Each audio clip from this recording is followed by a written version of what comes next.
Khungeka Njobe is head of programs at the Worldwide Fund for Nature, South Africa. She joins us now from the sidelines of the summit. A very good evening to you, and thank you so much for speaking to us.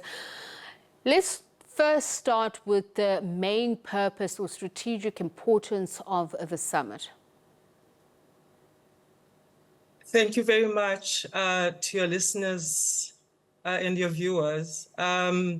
This COP is actually a continuation of a COP that should have concluded last year, in fact, earlier this year in April. Because of COVID, there was supposed to be a COP in 2020 that was postponed, and then it was decided that the COP would, after COVID, would then take place in two parts.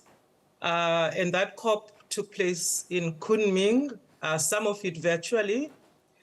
The main agenda there was to actually adopt a global biodiversity framework, which is called the post-2020 biodiversity framework, global biodiversity framework. And unfortunately, as your background insert indicates, that was not concluded. So this COP is a continuation of the business that was not completed in the two parts of the COP.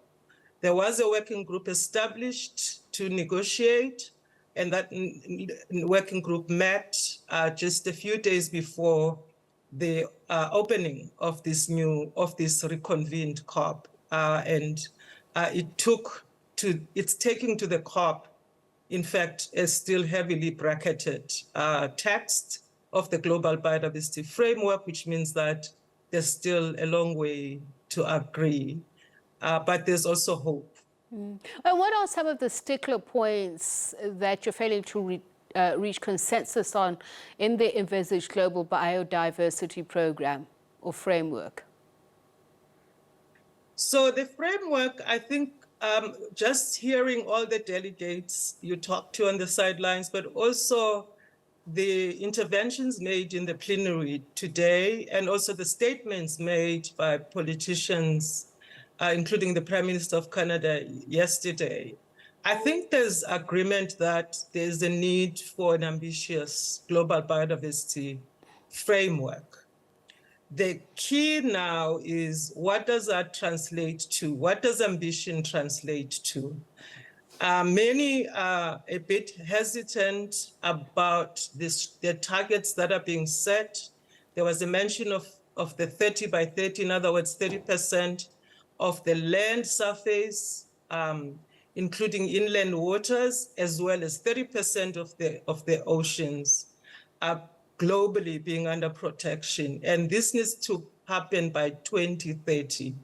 So part of the hesitancy that we pick up as participants is that the timeline is seen as too tight to achieve an ambitious target. But I think everyone agrees the target it's important that there's an ambitious target.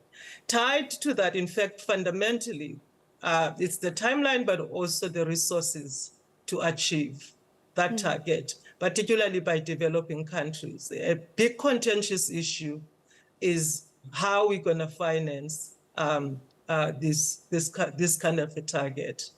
And so as we go into the negotiations, which in fact, as I speak to you now, there's what they call contact groups meeting up, and they will be going through these targets, and there needs to be a reconciliation of the 30 by 30 target together with the resources, basically commitments on resources, financial resources to make that happen. But the timeline is also seen as very challenging. Because this has to happen by 2030. Another important issue, I believe, is environmental rights groups calling on governments to ensure the framework respects the rights and sovereignty of indigenous peoples. What are the challenges? Well, the interesting thing with the Convention on Biodiversity, under which this Conference of Parties is convening, is that it's always recognized that biodiversity and indigenous people there's a close link. In other words, that there's a lot of knowledge that indigenous people, local communities have around conservation and sustainable use of biodiversity, but also in the lands that indigenous people plus also local community lived in, that this is where we find biodiversity. And therefore, there are ways of conserving, the customary ways of using biodiversity. It's being advocated that these need to be respected and be integral part of the global biodiversity framework.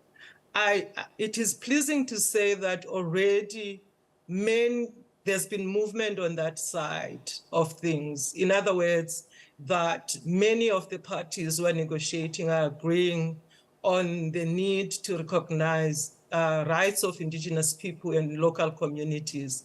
In South Africa, this is something that already resonates very well for our people because already our constitution recognizes human rights, not only human rights in the Bill of Rights, but also environmental rights.